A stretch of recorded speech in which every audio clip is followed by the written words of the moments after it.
Iran పైన America దాడిని నిరసిస్తూ పాలస్తీనా ప్రజలకు సంఘీభావంగా దేశవ్యాప్తంగా వామపక్ష పార్టీల ఆధ్వర్యంలో ఇవాళ నిరసన కార్యక్రమాలు చేపట్టడం జరిగింది.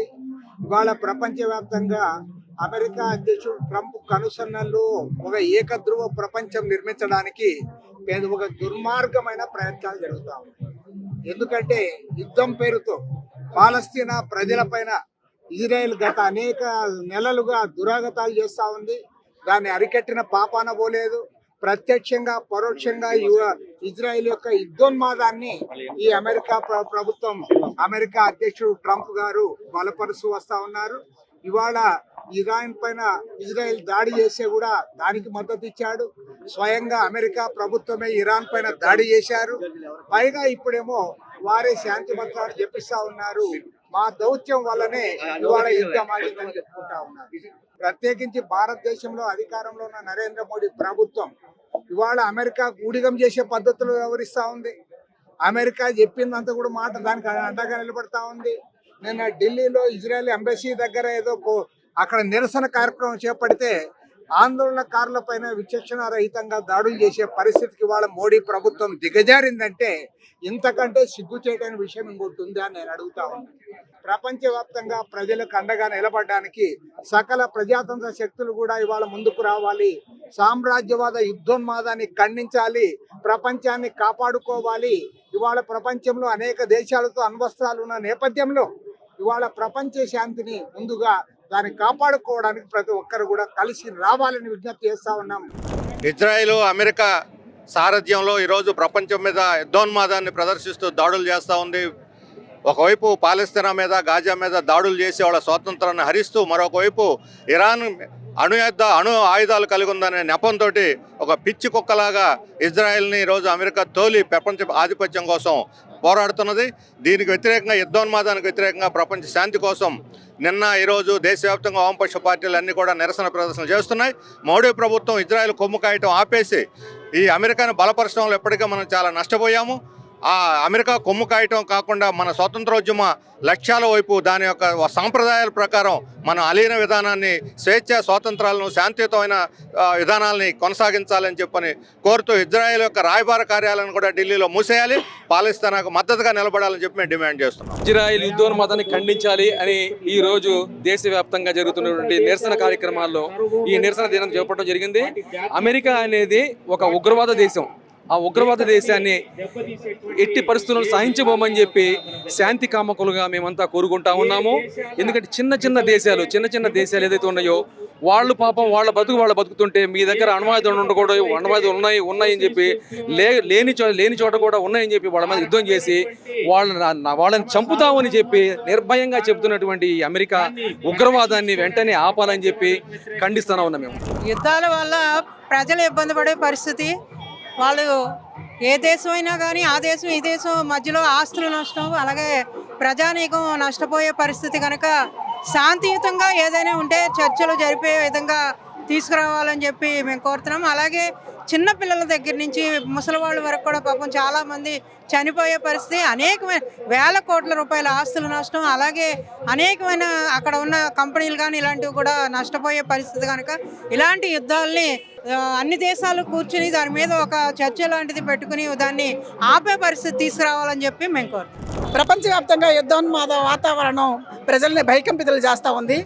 మూడవ ప్రపంచ యుద్ధానికి అమెరికా కయ్యానికి కాలు దివే పరిస్థితిలో ఉందనే అనుమానం ప్రజల్లో వ్యక్తమవుతూ ఉంది. దానికి కారణం ఇజ్రాయెల్ని సపోర్ట్ చేస్తూ అమెరికా ఇరాన్ మీద దాడి చాలా అమానుషంగా కనిపిస్తూ ఉంది. ఒక పక్క మేము సైనిక స్థావరాలను ధ్వంసం చేశామని చెప్తా ఉన్నారు. కేవలం కుట్రతోనే అమెరికా ఈ విధానానికి పాల్పడిందనే విషయం స్పష్టంగా అర్థమవుతుంది. తన ఆర్థిక దుస్థితి నుండి బయటపడాలంటే ఇరాన్లో ఉన్న సంపద దాన్ని మొత్తం కైవసం చేసుకోవడం, ముఖ్యంగా ఏదైతే యురేనియం ప్రాజెక్టులో 90% ఉన్న యురేనియంని తను సాధనలోకి తెచ్చుకోవడం కోసం తన ఆయుధ బలగాలతో అక్కడ అణ్వాయుధాలు తయారు చేస్తున్నారనే నెపంతో ఇరాన్ మీద దాడి చేయడం చాలా అమానుషమైన చర్యగా కనిపిస్తూ ఉంది. దీనికి నిజంగానే అమెరికా కనుక చిత్తశుద్ధి అనేది ఉంటే, ఒక పక్క మేము వాళ్ళు చెప్తా ఉన్నారు ట్రంప్, నేను రెండు దేశాల మధ్య శాంతియుత వారాన్ని నెలకొంది, మేము ఒప్పందాలు కుదిర్చామని చెప్తున్నారు. ఇంతకన్నా అబద్ధమైంది లేదు. డైరెక్ట్గా ఇరాన్ అధ్యక్షుడే చెప్పాడు, మేము అలాంటి వాటికి ఒప్పుకోవట్లేదు, మా మీద దాడి చేయడానికి ట్రంప్ ప్రభుత్వం చూస్తూ ఉందని చెప్తా ఉన్నారు. వీటన్నిటి చూస్తూ ఉంటే కావాలనే ట్రంపే రెచ్చగొట్టి ఇవాళ ఆధిపత్యం కోసం పోరాటం చేస్తున్న విషయం కనిపిస్తూ ఉంది. దీని మీద ఎక్కువగా యుద్ధోన్మాదం మీద బలైపోయేది సామాన్య ప్రజానికమే. ఇవాళ ఇజ్రాయెల్ పాలిస్తాన్ మీద దాడి చేసినప్పుడు అక్కడ ప్రజానికం ఎంతగా ఇబ్బంది పడిందో కళ్ళారా చూసాం. పసిపిల్లలు సైతం ఎంత ఇబ్బంది పడ్డారో తెలుసు. ఏమాత్రం రాజకీయాలతో సంబంధించిన వాళ్ళు ప్రజలు వాళ్ళ ప్రాణాలు పోగొట్టుకున్న పరిస్థితి కూడా కనిపిస్తూ ఉంది. అదే పరిస్థితి ఇవాళ ఇరాన్ కూడా అనుభవించే పరిస్థితి ఇవాళ అమెరికా తీసుకొచ్చింది. ఈ దాడిని ప్రపంచవ్యాప్తంగా కూడా ఖండిస్తా ఉన్నాం. భారతదేశం కూడా అలీన విధానం ఏదైతుందో దాన్ని దృష్టిలో పెట్టుకొని ప్రపంచంలో శాంతి నెలకొల్పే విధంగా ప్రయత్నం చేయాలని చెప్పేసి భారత కమ్యూనిస్ట్ పార్టీగా డిమాండ్ చేస్తా ఉన్నాం. నా పేరు పద్మ. యుద్ధం అనేది ఎప్పుడైనా ఒకటి విధ్వంసమే, వినాశనమే. సామాన్య ప్రజలకు అది ఏది మేలు చేయదు. దేశాల మధ్య యుద్ధం ఎప్పుడు సామాన్య ప్రజలకు ఉపయోగపడేది కాదు. ఇప్పుడు ఏదైతే ఇరాన్ చెబుతుందో ఒక జియోనిస్టుల మీద దాడి చేయకూడదు, దయ చూపకూడదు అనేది ఇరాన్ వాళ్ళు తీసుకున్న స్టాండ్. ట్రంప్ ఎలా ఉంటాడో అందరికీ తెలుసు. ఆయనకి ఇష్టమైతే యుద్ధం మొదలు పెడతాడు, వెన్నుదన్నుగా ఉంటాడు. యుద్ధం అంటేనే ఒక సంపద, యుద్ధం అంటేనే ఆధిపత్యం కోసం చేసే యుద్ధాలు. ఈ సామాన్య ప్రజలకు ఏది ఒక నిత్యావసరాల ధరలు పెరగడానికి తప్పించి, ఆయిల్ పెరగడానికి తప్పి ఇంకా దేనికి ఏది యుద్ధం ఉపయోగపడేది కాదు. ట్రంప్ పెత్తందారితనాన్ని, మోసపూరితనాన్ని ప్రజలు ఇదివరకు కన్నా బాగానే తెలుసుకుంటున్నారు. ట్రంప్ ఏం చేస్తున్నాడు, మన దేశంలో మోడీ ఎవరికి మద్దతు, ఎప్పుడు మన భారతదేశం పాలస్తీనాకి మద్దతుగా ఉండేది. ఇప్పుడు పాలస్తీనాది చూస్తే, గాజాలో చూస్తే ఆహారం కోసం ఇప్పుడు హాస్పిటల్ మీద బాంబులు వేయడము, హాస్పిటల్ మీద దాడులు చేయడము అది వేరే విషయం. కానీ ఆహారం కోసం పిలిపించి వాళ్ళ మీద దాడులు చేయడం నెతన్యాహు చేసిన నెతన్యాహు చేసిన దాడులు నిజంగా దురాక్రమణ. అదంతా ఒక మానవత లేని నాగరికత నేర్చుకున్నాం. మన ప్రపంచం నాగరికత పెరిగింది, కానీ ఆ నాగరికత దేనికి ఉపయోగపడట్ల. పసిపిల్లల ప్రాణాలు తీయడానికి, యుద్ధాల్లోనూ వాళ్ళ సంపద పెంచుకోవడానికి, ఆధిపత్యం పెంచుకోవడానికి, పశ్చిమాసియాలో ఆధిపత్యం కోసమే ఇప్పుడు ట్రంప్ చేసే యుద్ధం ఇది. దీన్ని నివారించాలని చెప్పి ఇప్పుడు ఏదైతే ఇప్పుడు యుద్ధాన్ని సీజ్ ఫైర్ వాడి దాకా వచ్చేటప్పుడు వాడు సీజ్ ఫైర్ యుద్ధ విరమణ చేయండి అంటున్నాడు. దీన్ని కూడా మనం నమ్మకూడదు. వాడికి అవకాశం ఉంటే ముందే ఎప్పటికప్పుడు చేస్తాడు. కాబట్టి ప్రజలందరూ కూడా యుద్ధం ఉండకూడదు. ప్రజలందరూ కూడా తమ దేశ ప్రజల మీద యుద్ధాన్ని విరమించాలి అనేది తీసుకురావాలని చెప్పి మేము కోరుతున్నాం. ఆయిల్ సామ్రాజ్యం మీద కన్నేసిన అమెరికా ఆయుధాలు ఉన్నాయి, రసాయన ఆయుధాలు ఉన్నాయి అనే అబద్ధ పేరుతో దాడి చేసి ధ్వంసం చేసింది. ఇవాళ గాజా ప్రాంతాన్ని ఇజ్రాయెల్ ద్వారా దొరకడానికి ప్రయత్నం చేస్తూ ఉంది. అందులో భాగంగానే అత్యంత గ్యాసు, ఆయిల్ నిక్షేపం వలన ఇరాన్ని లొంగ తీసుకోవడం కోసం ప్రయత్నాలు చేస్తూ ఉంది. లొంగి రాకపోవడంతో ఇవాళ ఇజ్రాయెల్ ద్వారా ఇరాక్ మీద దాడి చేస్తూ ఉంది. ఈ దాడికి వ్యతిరేకంగా ఇరాన్ ప్రజలు పెద్ద ఎత్తున విధుల్లోకి వచ్చి ఆందోళన చేస్తూ ఉన్నారు. ఇరాన్ ప్రభుత్వం ప్రతిగిస్తూ ఉంది. ఈ పరిస్థితుల్లో నిన్న ఒక రాజీ జరిగిన ఈ రాజీ అనేది ఒక రకం చెప్పాల్సి వస్తే ప్రపంచ ప్రజల విజయంగా మేము భావిస్తూ ఉన్నాం. ప్రపంచంలో అనేక దేశాల ప్రజలు ఈ యుద్ధాన్ని వ్యతిరేకిస్తూ అమెరికాకు వ్యతిరేకంగా ఆందోళన చేస్తూ ఉన్నారు. అమెరికాలో కూడా అమెరికా ప్రెసిడెంట్కి వ్యతిరేకంగా ఆందోళన చేశారు. ఈ నేపథ్యంలో నిన్న విరమణ జరిగినా ఇది ప్రజల విజయంగా భావిస్తూ ఏదేమైనా ఇవాళ దురాక్రమణకు సంబంధించి అమెరికా అనుకూల రాజ్యాలు వ్యవహారం చేస్తూ ఉన్నాయి. ఇజ్రాయెల్ దగ్గర అణుబాంబులు ఉండొచ్చు, అమెరికా దగ్గర అణుబాంబులు ఉండొచ్చు, వేరే వాళ్ళ దగ్గర ఉండకూడదు. ఇది సరైనది కాదు. అణుబాంబులు మొత్తం ధ్వంసం చేద్దాం, మా దగ్గర కూడా మేము ధ్వంసం చేస్తామనే రకంగా మాట్లాడితే అర్థం ఉంది. అలా కాకుండా మా దగ్గర మాత్రం ఆయుధం ఉండాలి, నీ దగ్గర ఆయుధం ఉండాలనే రకంగా ఇవాళ చేస్తూ ప్రపంచాన్ని ఆక్రమించడానికి, దురాక్రమించడానికి, వాణిజ్యపరంగా ప్రపంచం మీద ప్రయత్నం చేయడానికి అమెరికా చేస్తాం ప్రయత్నాలకు వ్యతిరేకంగా ఈ యొక్క ఉద్యమాలు జరుగుతాయి. ఇవాళ యుద్ధాన్ని వ్యతిరేకిస్తాం. ఇది తాత్కాలిక విరమణ అనుకుంటా ఉన్నాం. ఏదైనా భవిష్యత్తులో ఎట్లా పరిస్థితి వస్తే ప్రజలు ఇదే రకంగా స్పందించి ముందుకు రావాలని కోరుతా ఉన్నాం. నా పేరు పోలారి, IFT. T Prasad, CPIML new democracy Andhra రాష్ట్ర అధికార ప్రతినిధి. ఇవాళ సామ్రాజ్యవాదం అంటేనే యుద్ధాలు. అమెరికా సామ్రాజ్యవాదం ఇరాన్ మీద యుద్ధం చేయడం ద్వారా మరొకసారి ఇది యుద్ధ ప్రపంచం అని చెప్పి నిరూపించింది. అయితే గతంలో ఒకప్పుడు అమెరికా యుద్ధం చేసిందంటే అది అత్యధిక సంపదను కలిగి తన సంపన్న దేశాన్ని మరింత సుసంపన్నం చేసుకోవడానికి యుద్ధాలు చేసింది. ఇవాళ అమెరికా పరిస్థితి మారింది. ఇవాళ ఏంటంటే అది అష్టదరిద్రపు దేశంగా ఉంది.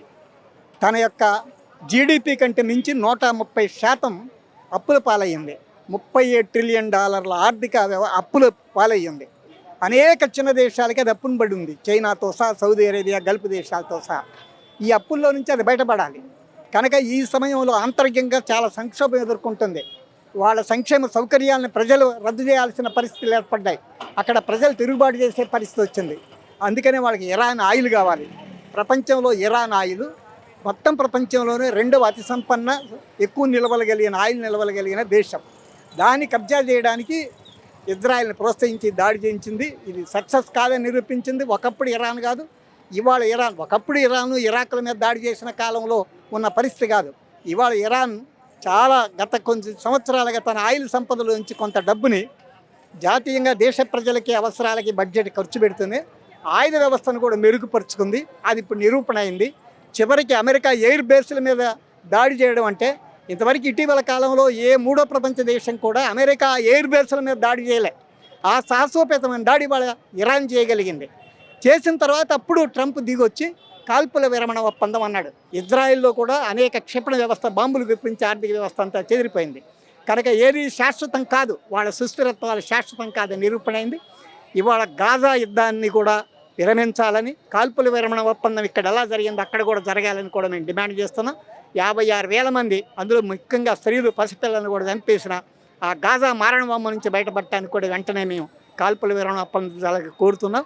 ఏదేమైనా నిన్న జరిగిన కాల్పుల విరమణ ఒప్పందం శాశ్వతమైంది, సమగ్రమైంది కాదు. కానీ అదే సమయంలో తాత్కాలికంగా ఒక ఊరట, ఒక ఫలితాన్ని ప్రపంచ శాంతి పరిరక్షణ శక్తులకి, శాంతి కాముకులకు లభించిన విజయంగా, యుద్ధ వ్యతిరేకులకు లభించిన విజయంగా మేము భావిస్తున్నాం.